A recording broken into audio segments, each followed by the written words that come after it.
welcome you back to Pastor B's Kitchen Table. I welcome you back to part 2 of Human Sex Trafficking. We're so blessed to have Sister Lynette with us and Jasmyn with us, who have really been opening the lid on really what this actually is. As I told them when we were off the air, this is really demonic. This is devilish. We're talking about robbing generations. And so we just want to pick up where we left off. I think we ended last time by talking about that 99% of people are not rescued, and within 7 years, they die for a myriad of reasons, for addictions, for overdose, suicide, whatever the case may be. And so we know how horrific it is. You got done a tremendous job just trying to orient to tell us exactly what it is and how it is. Now you started talking about the sexual exploitation. Yes. Can you explain that for us a little bit, please? Well, sexual exploitation is the different ways that the victims are sex trafficked. And so in most cases when we think about sex trafficking, we immediately identify with the prostitution, and we say street prostitution. Right. But then there's also a brothel prostitution. And the brothel prostitution is generally when they take these young ladies into massage parlors. And there's a back room. And so on one side there's the legitimate business where you can come in and get a massage. Right. But then on the back side you can have whatever other favor that you desire. And that not only goes on in the massage parlors, but even in some of the nail shops. You know, you may be looking at a young lady who is sitting in the back, or she's, or even the young ladies that are doing your nails. You know, if someone comes in who has a need, quote unquote, then they are escorted to the back with this gentleman. And sometimes, we have to also identify that the perpetrators are not always males. Talk about that. When we generally think about sex trafficking and we think about young ladies that are being abused, and also having to remember that there are young men that are being abused as well, right. that it's not always the men. Okay. There are women who are out there being the perpetrators, being the traffickers as well. There are women who may be the soccer mom who is also running a trafficking ring. Wow. Or the head cheerleader, who trafficked her entire squad. Wait. You saying there was a head cheerleader? Yes. Who sex trafficked her entire squad? Yes, she would drive them to and from their appointments. Right. And you could not be a part of her team unless you were willing to do whatever. So this doesn't just wear one face. No. Not even one gender. No.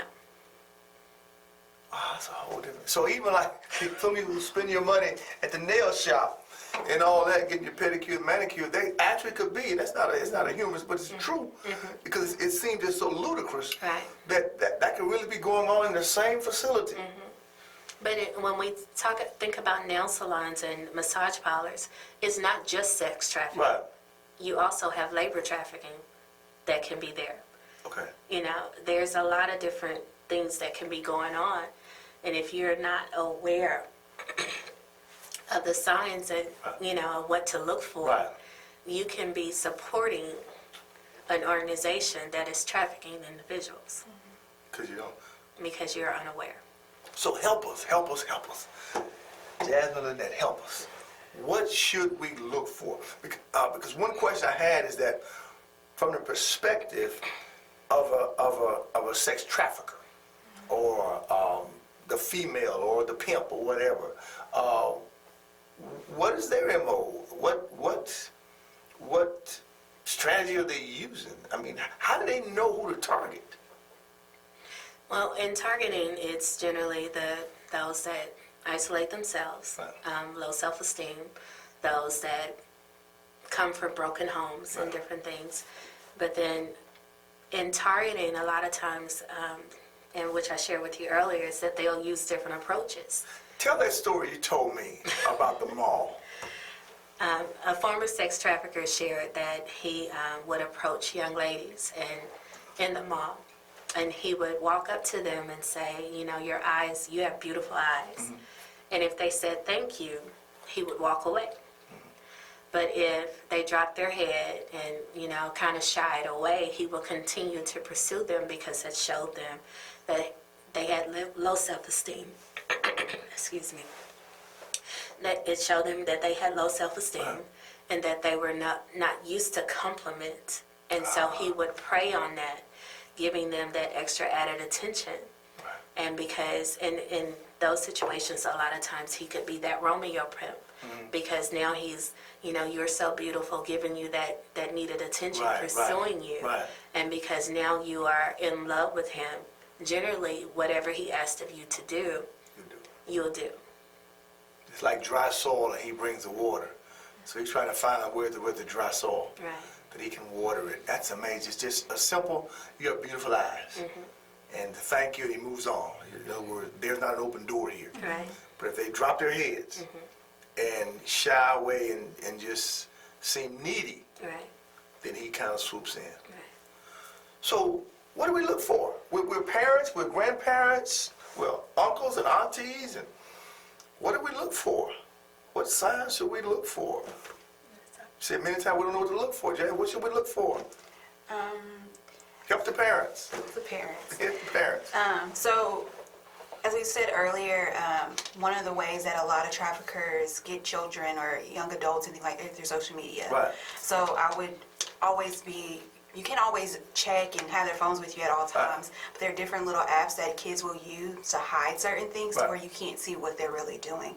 Like I heard of a calculator that will hide pictures and text messages and things like that. So always be checking social media and things like that because it only takes one little guy or woman to give your child a compliment and to pull them in that way. And communication. Communication. We have to keep the lines of communication open. And so as parents and aunts and uncles, sometimes, we shy our kids away about certain things, but you have to be able to talk with them about things and be honest. That's one of those areas where, a lot of kids, and especially with social media now, a baby is in the room, baby has been in the room all day, on the phone, on their games, and you don't think anything of it. But who's talking to them on that phone? Who's talking to them on the game? There's things that you have to be aware of. And then not only that is when you see someone who they seem like they lack control or confidence, they will not speak up for themselves. You ask them a question and they kind of look to see if they can say anything, or they will not answer you, directly. Another thing is that what they're beginning to see a lot of pimps do is they put marks on their property. And so you will see an individual who may have a tattoo or something on their neck, or a tattoo or something somewhere, so that other pimps know that they are somebody else's property. And so there's, you just like a branding. They're branding them. And if a parent's not alert, not in tune to what the child has or doesn't have, they don't even know it's right under their roof. I'll always, because your child, and you know when their demeanor changes, or when they become withdrawn, or if your child who normally gets straight A's gets F's, or if your child who normally gets F's all of a sudden starts getting straight A's, pick up on those little signs. You should always, like Ms. Lynette said, be in communication and know the ins and outs of your child, and know when they're shifting, or when they've become withdrawn, or if they get a little agitated a little bit more. So things like that, you have to notice the mood changes and things like that, and the shift within your child. Wow. Sister Lynette, you have daughters. What do you tell your daughters about this? The youngest one, I always go through the scenario of what if.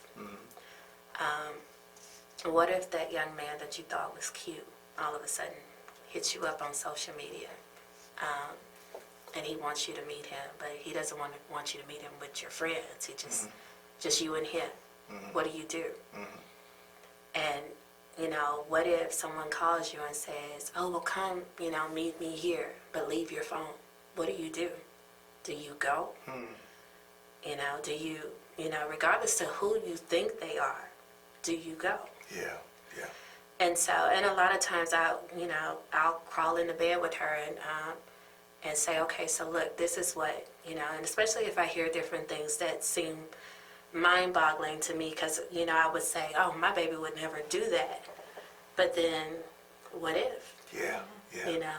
What if that right person, showed up and said the right things? What if? Yeah, yeah. And I can't be upset with the world if I had the opportunity to say something, to do something, or to even educate her. Yeah. And I didn't. Yeah, yeah, yeah. And so it's always, and even with her friends, it's like, okay, so Tati calls you and says, I'm finna go meet this guy, but somebody she's never really talked about. She's not telling you where she's going. She's not, exposing a whole lot. What do you say as a friend? What do you do? Do you just sit back and say, oh, okay, and then when she's missing for 48 hours? Yeah. But one of the things that is very troubling for me is that in our society, period, if a teenager leaves home on their own accord, regardless to if they are coerced, regardless to if it's manipulation or whatever, they leave home, 9 times out of 10, they are looked at as a runaway. Because they are looked at as a runaway, generally there's nothing that is really done that really investigates the possibility of sex trafficking. We recently had a situation in our neighborhood where the young lady met someone on social media, was convinced to leave her phone and all these different things at home, and to come meet them, and she did it. She disappeared, and it's like everyone's looking for her, but because she's identified as a runaway, they will not do Amber Alert. They will not do any special reports on the news. And, it's just, you're losing time. And so it was 2 weeks later that she was actually recovered. I live in Spring. So she was found on the southeast side of Houston with individuals that she did not know, her parents did not know, and the only thing that could be said was, we're sorry. Wow. So if someone is labeled a runaway, is there a time limit before they will start an investigation? Or is it like a 72-hour window or 48-hour window? Is there any window, or just, what do you do with a runaway? Do you say, we're going to wait and see if they come back, or? I don't know if there's a window or a time frame. I think it all depends on what police county or police station you're with. If you're with Houston or Harris County, it may be a little different because of their caseload and things like that. But I was at another seminar and the police officer said, don't use the words runaway. Okay. Always say missing person. Okay. Like keywords like that, because when they hear runaway, Yeah. like Ms. Lynette said, it slows down the process a little bit. Okay. So use words like missing person. Okay. I can't locate this person. But as soon as you say runaway with a child, it just, that process just slows down. The wheels just come to a screeching halt. Unlike an Amber Alert, everybody in the world knows, and rightfully so. But that's a little piece of, that's a nugget that's just so important. Could be the difference between life and death. Yes. What about college students? Because the college students always are eager for independence, and I'm not at home, I can go when I want to go, do what I want to do, come when I want to come. What about the college students? You tapped on a little bit when you talked about people going into the strip club scene to make a little money to pay for things. But does this happen in colleges? Of course. Yeah. Most definitely. You hear about all the time of people, when I was in university, about people just missing and coming up and just leaving. You're like, what happened? But it's always important because you're going out more. You want to experience life. It's my time to be free. I'm an adult now. So it's like, just because you're able to go to parties and like that doesn't mean you still can't be cautious and still aware of your surroundings and making sure you're buddying up with somebody you trust, not drinking any random thing that you get from everybody, or taking small steps like that to make sure that you're safe and the people that you surround yourself, that they're safe as well. Because in college, people approach you, hey, you want to go to a party? You don't even know this person. I remember in college, somebody was like, told my friend, hey, you want to go to a party? We were like, yeah, we got dressed, getting ready to go with them. Right. Thank the Lord that they end up leaving us and Yeah. we didn't go with them, but it's just that simple that we could have ended up with people that we didn't know, got in the car with somebody and then never be seen again. Yeah. And the other side to that as well is that our young adults a lot of times are not aware of their surroundings. You know, so they're just kind of walking blind. And then the unfortunate part in a lot of situations is you go one way and your friend goes another. And now you can't account for her. She can't account for you. You know, or you allow people to separate you, or, you know, in different things. And a lot of times when that separation comes about, you know, that's when you do have situations where your friend maybe come up missing, or even just the sexual exploitation of your friend has now been gang raped. You know, and then even with that, there's such a downward cycle that happens with that. And so once they're violated, you know, a lot of times they use that manipulation to then, you know, coerce them to do things that they wouldn't normally do. But because they're trying to save face or save, you know, their name, and not let everybody know that what has taken place. They're now manipulated to do even more things that they would not have initially done in the beginning. So the cycle increases, the web, the actual depth of depravity becomes even more, because now you're trying to cover up, and it's getting worse and worse. Wow, this is a whole predatorial spirit, preying on men and women, young and old, different genders, different races, those who live in the suburbs, those who live in the inner city, those who are educated, those who are not educated formally. So it's no respect of person. Human trafficking is no respect of person. It's inside the church, outside the church, you know, all those kind of things that are going on. As we prepare to close, you guys do this, it's just your career, it's your jobs. You guys bless so many people, you see so many things. I know y'all some praying people. You gotta be some praying people dealing with this. The audience is listening, and if there's one thing you could tell them today, what would you tell them? If you see something, say something. Even if you're not sure, even if you're questioning the possibility, there's the National Hotline for Trafficking. Call that number, make your report, let them do the investigating. And if it's nothing, then it's nothing. But if it's something, you just save somebody's life. Wow, if you see something, say something. And it's something you may see is a deviation behavior, may see them hanging around someone that shouldn't be hanging around, or you may see them out somewhere they shouldn't be out, or you know, as you were talking about, you know, just the whole, we're cheerleaders, we're all together, and yet there's something that just don't seem right about this affiliation. But you talked earlier about the social media and so many different things you can use now. What are they watching? What are they listening to? Who's talking back? What's going on? So the idea that my child is just, at least they're in the house, they're safe. No. It's not true. That's not true. So people are literally coming into your home and baiting your child out.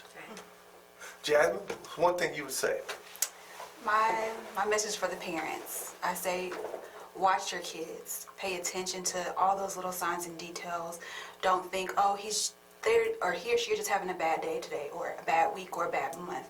Pay attention to those signs. Ask your child, what's going on, babe? How's school? How's life? Who's this friend? Who's that friend? Ask those questions. It's not prying. It's not invading their privacy. It's protecting them. It's keeping them safe. It's making sure that they don't end up like the unfortunate victims of human trafficking. I say, talk to your babies. Love on them. Let them know that you're here for them. Let them know that you have a table, open room, that they can always come to you and tell you anything. Keep that door open. Amen. Amen. As we close, I want to speak first of all to the parents and the grandparents, all the guard, whatever role you play in a role of authority. to tell you, as the Bible said, to be wise as a serpent and gentle as a dove. To be wise, to pay attention. That's why this is here to educate, to inform us, to really debunk a lot of the myths. That we can be well informed of what's going on. We got to be wise. We got to be able to have a sense of discernment about what's happening with our children, our grandchildren, our great-grandchildren.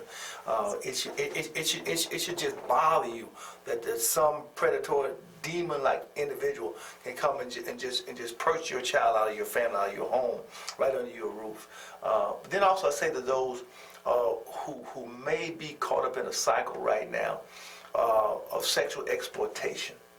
You may have been abused. You may feel like right now that nobody loves you or cares for you. As the sister would say, you may be that person in the mall in which they say you have beautiful eyes. You drop your head and kind of rescind back. I want to encourage you that you made the image of God, and God loves you, and God is for you.